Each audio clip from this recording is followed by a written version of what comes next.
कर्मों का फल सबको भुगतना पड़ता है। बहुत समय पहले की बात है, एक राजा राज करता था। वह राजा एक दिन अपनी जन्मपत्री पढ़ रहा था।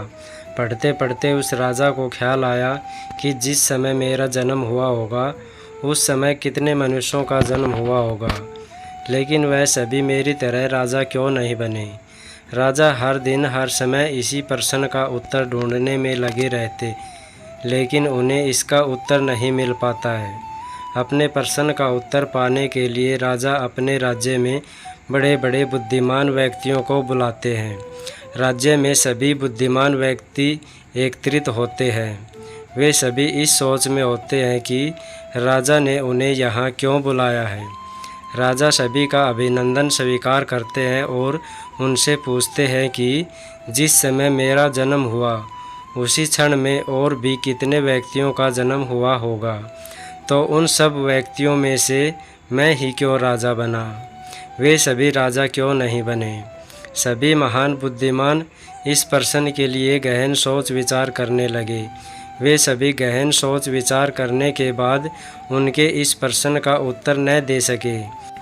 राज्य में एक बुजुर्ग बुद्धिमान व्यक्ति भी बैठे हुए थे।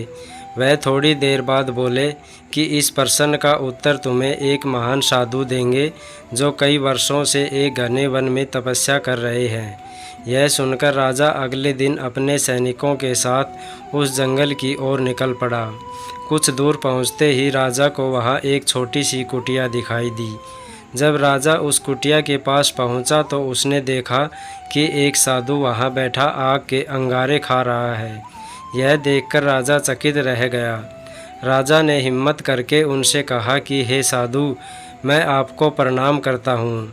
मैं आपसे एक प्रश्न पूछना चाहता हूँ कि मेरे जन्म वाले दिन कितने मनुष्यों का जन्म हुआ है, उन सभी में से मैं ही क्यों राजा बना। साधु यह प्रश्न सुनकर बोले कि हे राजन, मैं तुम्हारे इस प्रश्न का उत्तर नहीं दे सकता। थोड़ा आगे चलकर तुम्हें एक और साधु मिलेंगे, वही तुम्हें इसका उत्तर दे सकते हैं। यह सुनकर राजा दूसरे साधु की तलाश में आगे निकल पड़ा। थोड़ा आगे चलते ही राजा को साधु दिखाई देता है और वह साधु मिट्टी खा रहा होता है। यह देखकर राजा हैरान रह जाता है। फिर उस वक्त राजा हिम्मत करके अपना प्रश्न साधु से पूछता है। फिर साधु क्रोधित होकर बोलता है कि तुम जल्दी से यहाँ से चले जाओ, मेरे पास तुम्हारे इस प्रश्न का उत्तर नहीं है। परंतु वह साधु उसे एक लड़के के बारे में बताता है और कहता है कि तुम उसके पास जाओ, तुम्हें अपने इस प्रश्न का उत्तर ज़रूर मिलेगा। तो राजा उस लड़के की तलाश में आगे बढ़ने लगता है। ढूंढते ढूंढते वह राजा एक गांव में जा पहुंचा। राजा को थोड़े समय बाद वह लड़का मिल गया। वह बहुत ही बीमार था। राजा ने उस लड़के से अपना प्रश्न पूछा और लड़का बोला कि राजन, हम पिछले जन्म में 4 भाई थे। एक बार हम चारों भाई किसी जंगल में भटक गए थे और हमें वहाँ कई दिन हो गए थे। हमारे पास केवल ज़रा सा आटा पड़ा था और उसकी हमने रोटियां बना ली। जैसे ही हम वह खाने लगते हैं, हमारे पास एक बाबा आते हैं। वह बाबा बहुत भूखे थे। वह हमसे भोजन मांगते हैं। ऐसे में बड़ा भाई बोला कि यदि हमने आपको यह भोजन दे दिया तो हम क्या अंगारे खाएंगे। दूसरा भाई बोला कि अगर हमने भोजन दे दिया तो क्या हम मिट्टी खाएंगे। अब जब मेरी बारी आई तो मैंने भी रोटियां देने से मना कर दिया, परंतु राजन तुम बहुत दयालु थे।